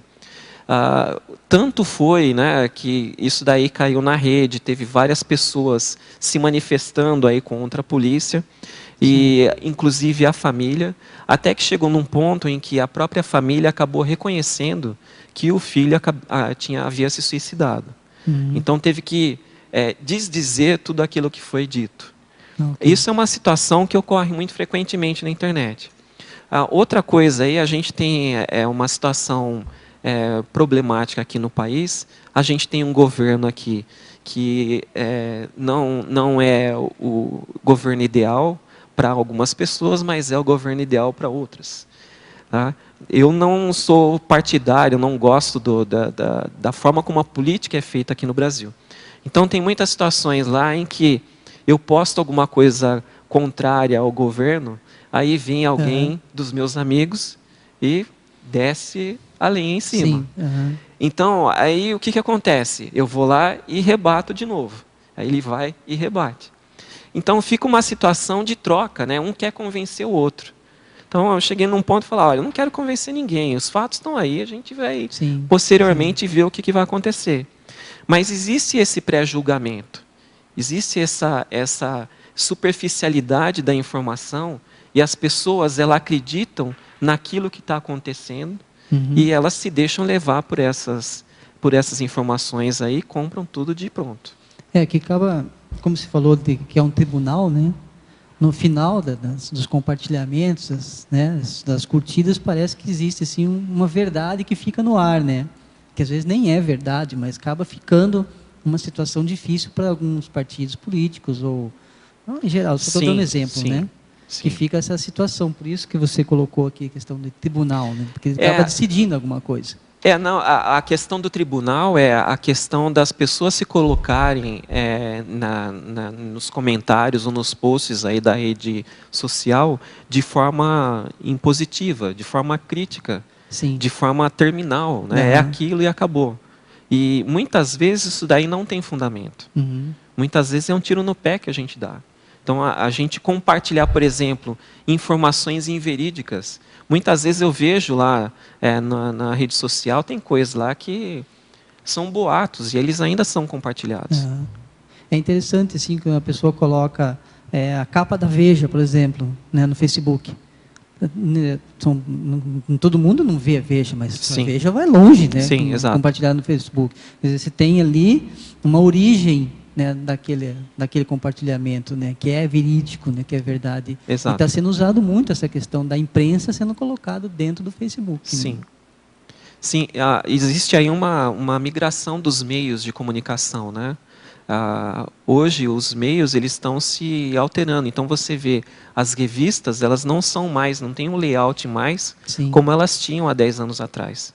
Quando a internet iniciou em 95, aqui no Brasil, 95, 96, os sites da internet eram aquelas coisas corridas. Então, eles copiavam as revistas, copiavam os livros, copiavam os jornais. Só que a forma de interação foi mudando de um ponto tão avassalador, aí, de uma forma tão brusca, em que afetou todos os meios de comunicação. E hoje, quem copia a internet são os outros meios. São os outros, é o contrário. Exato. Ok, obrigado. Agora, em Fatologia, página 10, 10ª linha. O que vem a ser a memória dividida? A questão da memória dividida é você utilizar a sua memória digital junto com a sua memória pessoal, né? Então, você tem aqui a sua memória de trabalho, memória de longo prazo e memória de curto prazo. Então, tem determinadas coisas agora que a gente nem recupera mais da memória de longo prazo. A gente já traz isso daí da nossa memória da internet. Então, você senta lá no computador e procura lá o nome do ator de um determinado filme e já descobre na hora. Não precisa mais guardar isso daí na sua memória de longo prazo. Tá? O ideal seria que a gente pudesse selecionar as coisas mais importantes, né? Mas isso é uma questão que denota um ponto de maturidade da pessoa, né? Dela saber realmente o que ela quer. E isso daí não é uma coisa que dá para a gente apontar matematicamente, né? O que é o que você vai fazer, ou o que você tem que guardar. Aí é uma questão de interesses pessoais, é uma questão de valores pessoais, e isso daí é uma escolha de cada um. Agora, em Fatologia, página 10, 13ª linha. Poderia explicar os cérebros velhos aprendendo truques novos? A gente tem uma preocupação enorme aqui com o envelhecimento somático, né, das dificuldades aí cognitivas que a gente começa a ter, né, das problemáticas e tudo mais. A internet ou as ferramentas aí digitais, elas servem aí para ativar também determinadas sinapses, novas sinapses nos cérebros aí das pessoas mais vividas, né, mais experientes. Então, ela poderia, por exemplo, existe a questão de você pedir pelo menos a minha mãe, né, falava para ela, faz palavra cruzada. Faz palavra cruzada que vai ajudar, né? Ou faz o sudoku que vai ajudar. Então, tem determinadas ações, determinadas atividades que a gente pode desempenhar na internet também, que vão desenvolver novas sinapses, que também estão relacionadas a essas atividades em que as pessoas mais vividas aí realizam através de leituras, de outros estudos também. Isso daí ajuda bastante. É que uma coisa não substitui a outra, ela seria um complemento. Agora em Fatologia, página 10, final da 14ª linha. Poderia... Só uma coisa, Min. Tem um verbete aqui da professora Rosa, que é o anti-envelhecimento cerebral. Se a professora Rosa quiser comentar alguma coisa... Ele está na remissiologia. Vou colocar aqui na remissiologia. Esse verbete eu fiz quando eu li até um livro que a Ami me deu de presente, que é o Paradoxo da Sabedoria, que é a questão de que você, desde jovem, você deve trabalhar, né, com o cérebro para quando chegar na idade mais avançada, ocorrer exatamente esse paradoxo da sabedoria, que é o caso de que, inevitavelmente, você vai perdendo sinapses mesmo com toda a plasticidade, né, dos neurônios cerebrais, e é exatamente essa plasticidade que ajuda, que você tem se você tiver bastante experiência acumulada no decorrer da sua vida, mesmo você com maior lentidão de sinapses, mesmo você perdendo o maior número de sinapses, você consegue fazer atalhos mais rápidos e superar a questão aí do envelhecimento. Então, eu coloco lá nesse verbete uma sequência de ações que a gente deve ter para poder manter esse cérebro minimamente vivo, para poder usar esse paradoxo da sabedoria, né? E que deve ser feito desde jovem. Não é uma coisa emergencial, entendeu? Tem que ser desde jovem. Então, mexe com a respiração, com a alimentação, mexe com todas as condições para você manter o cérebro vivo. Entendeu? Porque o envelhecimento do cérebro é uma coisa inevitável. Então, o anti-envelhecimento cerebral não é parar de envelhecer o cérebro que a gente não consegue. É uma maneira de protelar, de fazer com que ele viva bem, te dê resultado, mesmo ele envelhecendo. Então, nós somos aqui, né, o pessoal que não nasceu aqui, nasceu antes de 1990, nós somos os migrantes digitais, né? Não nascemos nessa era digital. Então, a gente tem aqui essa condição de utilizar a internet como uma ferramenta aqui para nos auxiliar nas nossas atividades cerebrais também como um complemento, né? Mas esse pessoal, os nativos digitais aí, que nasceram a partir dos anos 90, eles vão ter que buscar uma outra alternativa quando eles forem gerontes aí e chegarem numa situação em que eles vão ter que buscar alguma outra forma de estimular o cérebro a fazer novas sinapses também. Agora, em Fatologia, página 10, final da 14ª linha. Poderia exemplificar os maus hábitos intelectuais da consciência? Bom, os maus hábitos aqui, a gente pode, por exemplo, colocar um pouco da preguiça, né? Quando a gente tem uma ferramenta que faz tudo para você, você pode utilizar essa ferramenta e buscar as informações que você precisa. E como já havia sido comentado aqui, você faz um cut and paste, um cortar e colar, e você faz lá o seu trabalho, faz lá a sua atividade sem você ter um mínimo de esforço. Isso daí é um mau hábito.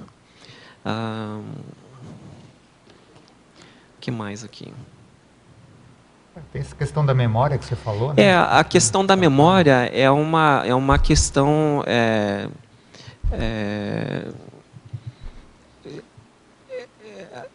É uma questão que está relacionada, né? Existe uma situação que são vários os problemas aqui que a gente pode elencar. Essa questão da memória é uma situação que a gente vê diretamente o que está acontecendo, né? A gente transferia aqui informações que a gente guardava da nossa memória para o computador e deixar isso daí em função de um acesso digital para a gente poder fazer a recuperação.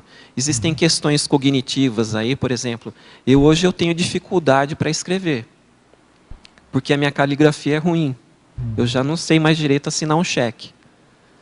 Então, eu estou treinando lá de novo, lá a fazer, assinar, né, escrever à mão, tudo, né? Porque eu não tinha mais necessidade de escrever. Marcelo. Isso daí é uma alteração que ocorre. Tá? A gente tem situações aí em que você fica voltado muito à interação com o computador e você passa a perder aquela fluência que você tinha na comunicação oral. Por exemplo, você tem dificuldades agora de formular questões, né, fazer perguntas, né, saber se expressar. Isso daí é uma situação que beira a dicção, né? Mas é uma situação que pode ocorrer como um extrapolacionismo para algumas situações. O que você acha, então, Marcelo, aproveitando isso, como é que a gente ensina os jovens? Eu tenho 2 filhas, uma tem 21, outra tem 22. Como é que a gente ensina os jovens a não a não continuar somente com esses hábitos, que para eles é papum, né? Cortou, colou, leu superficialmente 2, 3 linhas, já sabe a matéria. Como é que desenvolve isso? Porque você falou, só mais uma pergunta encaixada nisso. A questão da memória, eu entendo que a memória ela é desenvolvida à medida que a gente aprofunda e fixa aquele conteúdo. A pessoa tem interesse, ela vai, pesquisa e aprofunda isso. Então, e aí, como é que a gente lida com essa facilidade? É uma situação difícil e ainda estou tentando aprender. Eu tenho uma filha de 18 e uma de 12. Tá. E elas são... como todos os adolescentes aí, são doidos pela tecnologia, né? Eu relutei ao máximo aí, agora que eu comprei um smartphone para cada uma. Mas foi um bem simplesinho, porque é muito complicado. O que acontece por exemplo, eu que ainda conheço a tecnologia, sei dos efeitos, sei o que acontece, é difícil você trazer isso daí para a convivência da família, porque você tem que discutir isso daí de perto com os filhos. Você tem que ensinar para os filhos o que acontece, quais são os efeitos, e isso direto. E muitas vezes a gente não consegue ter essa abertura com o adolescente, porque é aquela regra, né? Quando a gente chega numa certa idade que a gente acha que sabe mais que os pais.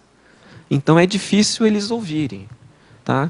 Mas a gente tem que ir buscando alternativas aí, formas da gente trazer essa conversa para a mesa, né? Trazer para o contato direto e tratar isso daí direto com os filhos também. É muito importante a gente fazer isso.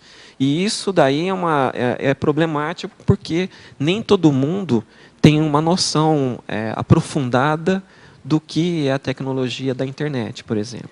E aí, trazendo também para o pessoal da inversão, né? Os jovens estão chegando aí, todo mundo é especialista na parte da internet. Exato. Né? Agora, em Teoriologia, página 10, segunda linha. Poderia elucidar a teoria da recuperação das unidades de lucidez, os cons? A teoria... Deixa eu pegar minha cola aqui. Eu não tenho Google, então eu fiz uma cola bem grande aqui.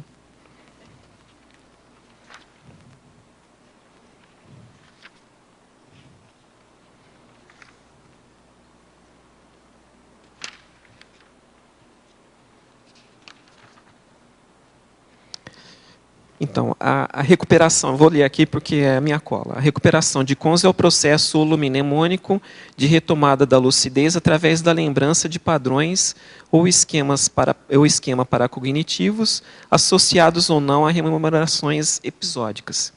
Bom, a gente que está aqui, que acredita que fez um curso intermissivo, nós estamos num esforço hercúleo aqui para recuperar essas informações que a gente teve durante todo o transcorrer do intermissivo. Tá? Então, a recuperação de cons é essa recuperação da nossa maturidade consciencial, da recuperação da nossa... do que a gente foi, né, no extrafísico e trazer aquelas instruções ou as informações que a gente necessita para fazer a execução da nossa proex aqui. Agora, o verbetógrafo. Você tem algum conhecimento a respeito do gerador de íons negativos que, segundo alguns pesquisadores, é capaz de minimizar os efeitos negativos das ondas eletromagnéticas emitidas por aparelhos eletrônicos e até mesmo facilitar a projeção lúcida. Não tenho. Também não. Não tenho conhecimento. Aí alguém. Aí não é novidade, acho que ninguém conhece. Tem que pesquisar. Agora, Marcelo, eu tenho uma questão seguinte. Na conscienciologia, a gente fala que existem duas realidades, né? A consciência e a energia, ou seja, tudo deriva dessas duas realidades. Tem um pesquisador antigo, o nome dele é Samuel de Souza, que ele propôs que existiria uma terceira, que seria a informação. Quer dizer, a informação não se encaixaria nem como energia, nem como consciência. O que você entende por informação? É uma boa pergunta. Olha, a informação Eu vou simplificar. A gente poderia dizer que a informação é uma forma de energia? Seria energia? Não, a questão é assim, a gente pode tratar a informação como algo útil. A gente tem o dado. O dado é uma coisa, né? A partir do dado é que a gente extrai a informação. A informação, assim, é difícil você pensar, por exemplo, que a informação ela está desvinculada de um pensene, né? Porque se você tem uma informação, você está trazendo isso daí para o seu cérebro, para o seu paracérebro. Se você está trazendo isso daí, você está formulando um pensene. Então é difícil você desvincular. Eu acredito que é difícil você desvincular, né? Então a informação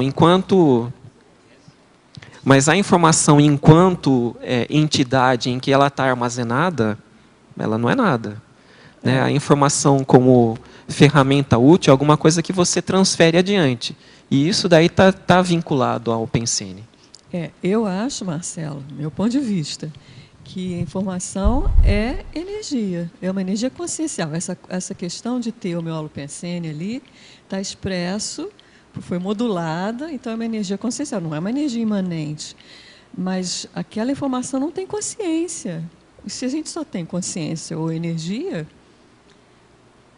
só restou energia. Já que não é consciência. Uhum. Não é consciência. Eu tenho a visão de que nós temos aquela divisão técnica do dado, o dado processado vira informação, e a informação, quando consumida, quando trabalhada, vira conhecimento, né? Então, esse conhecimento pode ser tácito ou pode ser explícito. Então, você pode trabalhar nesse crescendo do dado até o conhecimento explícito. E nessa explicitação, ou nesse conhecimento tácito, a gente tem energia. E essa energia pode ser mais forte ou mais fraca. Então, a informação por si só, ela tem a sua validade e tem a sua energia em potencial. A informação pode ser positiva, pode ser negativa. Então, há uma relação direta da informação. E quanto mais informado nós estivermos, mais um cabedal de possibilidades a gente pode estar trabalhando. Então, a informação tem energia porque ela pode ser usada, mas ela pode não ser usada também e com isso ser a melhor condição. Então, informação por si só, ela pode ser trabalhada pela consciência, da maneira que for mais útil, né? Fala, Rosa. Está meio confuso, mas o que é informação? É uma energia? Sim. Uma forma de energia? Uma forma de energia que pode ser utilizada por você da maneira que quiser. É uma forma de energia, você pode usá-la da maneira que quiser, positiva ou negativa, a favor ou contra alguém. Mas quem colocou a informação, essa energia, foi a consciência. Sim. Então eu acho que ela é complicado. Ela contém energia, porque, pessoal, o pensene, pensamento, sentimento e energia. Será que o pensamento, sentimento é energia? Por que teria o pensamento, sentimento, entendeu? E aí eu acho que você pode estar carregando essa informação na energia ou carregando essa informação na pensenidade. Eu acho que ela contém um nível de energia, mas ela não é energia pura. Concordo. Tem uma parte mas de ela consciência não é importante. consciência. A informação que está armazenada, por exemplo, no meu computador, ela é energia, que está ali modulada de uma forma elétrica, ou que seja, enfim, que depois eu posso demodular e compreender.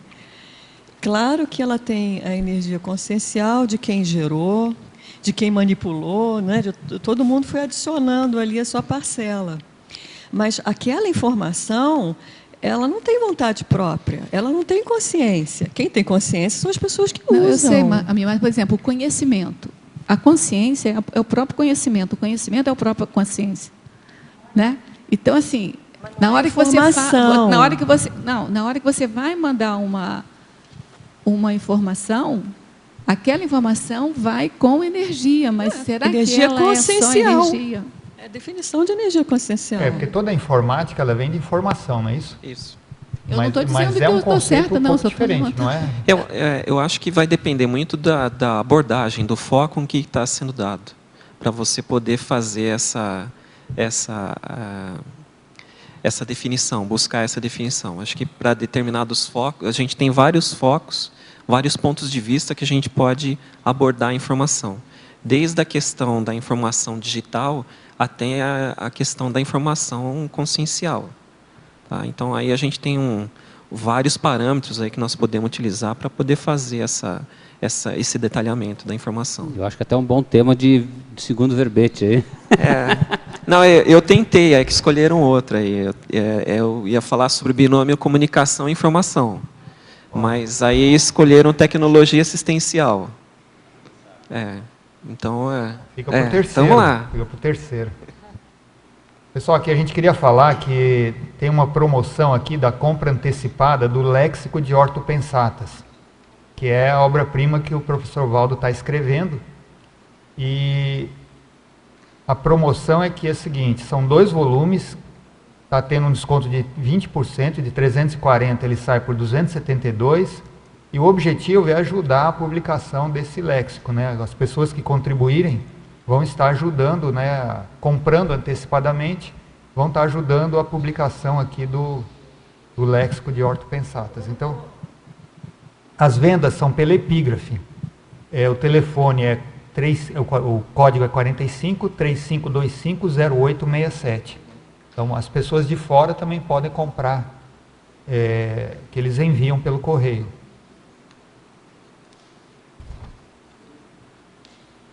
Então, mais alguém quer perguntar alguma coisa, alguma questão? Não?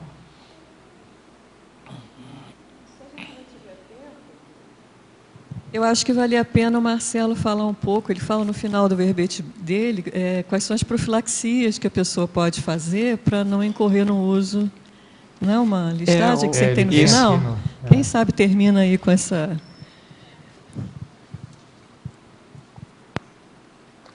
Página 14, né?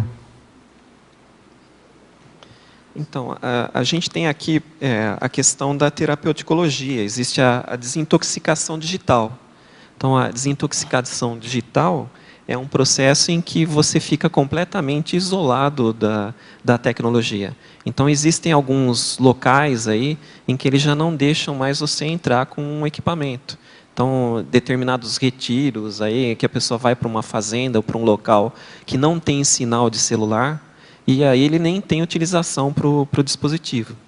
Na questão aqui da profilaxia, isso daqui é algumas providências, né? Isso daí aqui são várias coisas que podem ser feitas, né? Mas eu elenquei aqui em função de um artigo que eu li, 6 providências capazes de organizar o uso da tecnologia. A primeira seria o controle do tempo. Então, verificar mensagens em redes sociais no máximo 3 vezes ao dia. As pessoas passam aí o dia todo conectada, né, online, e ficam verificando rede social, e-mail, diuturnamente. Isso daí é prejudicial. Então, um controle no tempo, isso daí seria muito, muito bom. Sair da frente da tela. Então, deixar o computador e realizar outras atividades. Então, enquanto você está no computador, você não está se exercitando, você não está se comunicando, você não está fazendo atividades físicas. Então, isso daí é uma forma também de você evitar situações aí de ganho de peso, né, de ter problemas aí, somáticos. Baixar o consumo. Então, agora com o celular, a gente tem aí as lojas virtuais aí da Apple, da Google, e você pode baixar lá uma porção de ferramentas. Então, às vezes você tem lá o seu iPad, lá o seu tablet, o seu celular, está forrado de aplicações lá. E você não precisa disso daí, de tudo isso. Isso é só Quem tem mais. Então, superar também a questão da ansiedade, né? Então, você resistir à ânsia de navegar o tempo todo. Então, existe uma compulsão, porque há uma geração aí de dopamina, e isso daí é uma recompensa para a gente. Então, você está lá navegando no Facebook, olhando os posts, e só o fato de você estar lendo as chamadas e comentando, isso daí gera esses neurotransmissores aí, em que dá um sentimento de bem-estar para a pessoa, né? Mas ela entra num círculo vicioso. Ela não consegue mais sair dessa situação, porque ela está querendo sempre mais. Assumir o comando, então concentrar na realização de atividades sem a interrupção das redes sociais, e-mails, navegação em sites. Então, a questão aí seria o mito do cérebro multitarefa, que a gente faria coisas multitarefas. E já se sabe aí que o cérebro ele perde um tempo muito grande quando você troca de uma tarefa para outra. Até ele se organizar para realizar bem a próxima tarefa, você perde um tempo muito grande. Então, como questão de otimização, é melhor você fazer uma coisa de cada vez. Que seria o próximo passo aqui, né? Fazer uma coisa de cada vez. O cérebro humano acaba destinando pouca energia às tarefas quando mais de uma coisa é realizada ao mesmo tempo. E aqui uma outra, que seria a melhora dos relacionamentos interpessoais, que seria reforçar o contato e o convívio com a família, colegas e amigos. Então, o tempo que você fica preso no computador ou no videogame, você está tirando o tempo que você pode ficar com a sua família, com seus amigos, interagindo de uma outra forma. Isso daí é uma situação que é importante a gente valorizar isso daí, para a gente manter aqui o bem-estar com o nosso grupo Karma, né? Como é que a gente vai resolver as nossas questões aí, sem a interação com as pessoas.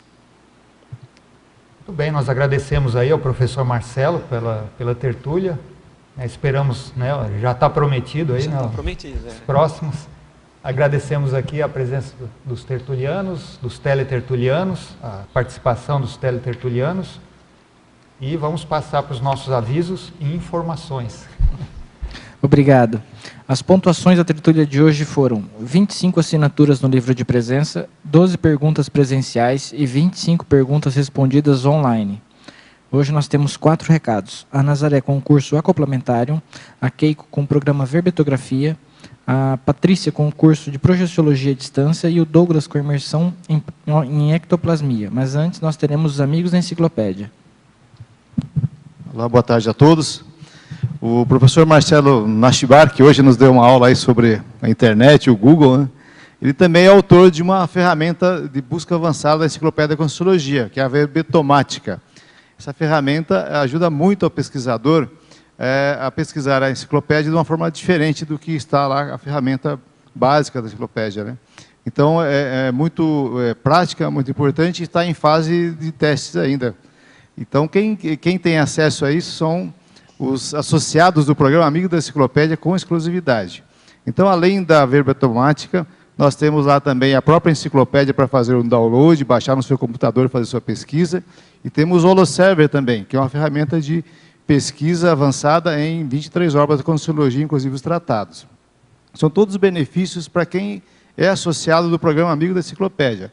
Além disso, você está contribuindo para manter esse ambiente aqui do tertuliário, a transmissão diária das tertúlias, para produzir a enciclopédia da Conscienciologia, o acervo do Holociclo da Holoteca.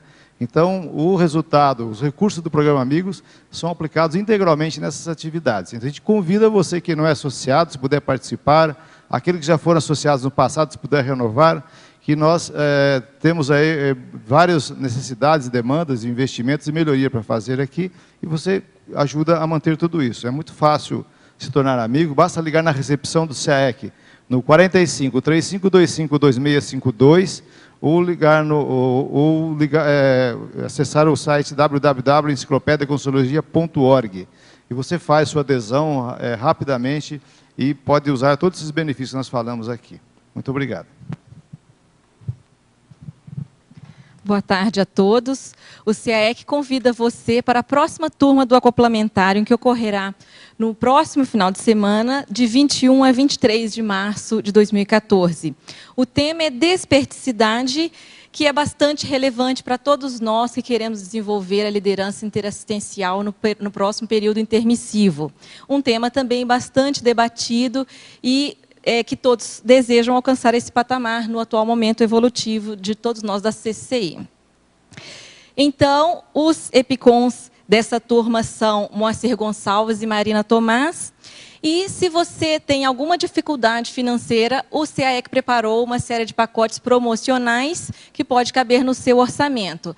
Então, os interessados devem procurar a recepção para fazer a sua inscrição. Obrigada.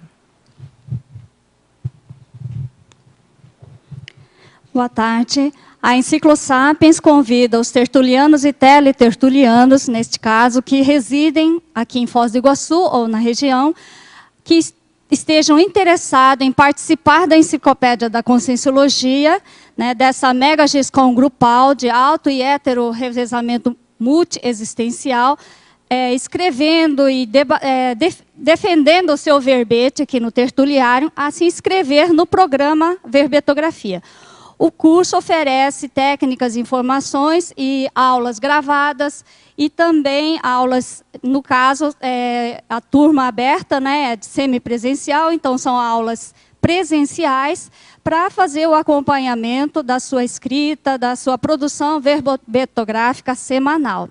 Então, a turma que está com a inscrição aberta começa no dia 12 de março. Aulas presenciais acontecem às quartas-feiras na sala da Enciclo Sapiens. Lembrando que, né, quem está realmente interessado, se apressem para fazer a inscrição, porque a turma está quase fechada, só restando 5 vagas. Então, para fazer a inscrição, procurem a recepção do CAEC, ou pessoalmente, ou por telefone 45 35 25 2652, ou por e-mail caec@caec.org. Lembramos ainda que, para quem estiver reciclando, refazendo o curso, haverá desconto de 25%, e para quem tem mais de 60 anos, terá desconto de 50%. Obrigada e aguardamos vocês. Boa tarde. Eu quero falar um pouco hoje sobre o CEPAD, que é o nosso curso de Projeciologia à Distância. Ele é um curso totalmente baseado no Tratado da Projeciologia e absolutamente à distância. O curso vai ter início agora no dia 24 de março, com término no dia 25 de abril. E ele é composto por 10 aulas vídeo que serão disponibilizadas semanalmente nesse período, mais um conteúdo teórico escrito que vai ficar disponível na nossa plataforma de EAD ao longo desse período também. Eu quero convidar todos pela participação, e as inscrições e maiores informações estão no site do IPC, que é ipc.org. Obrigada. Boa tarde. A Ectolab gostaria de convidá-los a participar do curso Imersão em Ectoplasmia, que é um curso de campo com pesquisa laboratorial que tem como objetivo auxiliar no desenvolvimento da ectoplasmia interassistencial. Nesse curso são desenvolvidas diversas atividades buscando ativar a criticidade, estimular a memória, perceber como que os pontos de acupuntura podem estimular no parapsiquismo, além de ter um campo ectoplástico para desenvolver neossinapses relativa ao tema. O curso será realizado dos dias 28, 29 e 30 de março, e os interessados podem entrar em contato através do site da Ectolab, www.ectolab.org. Obrigado.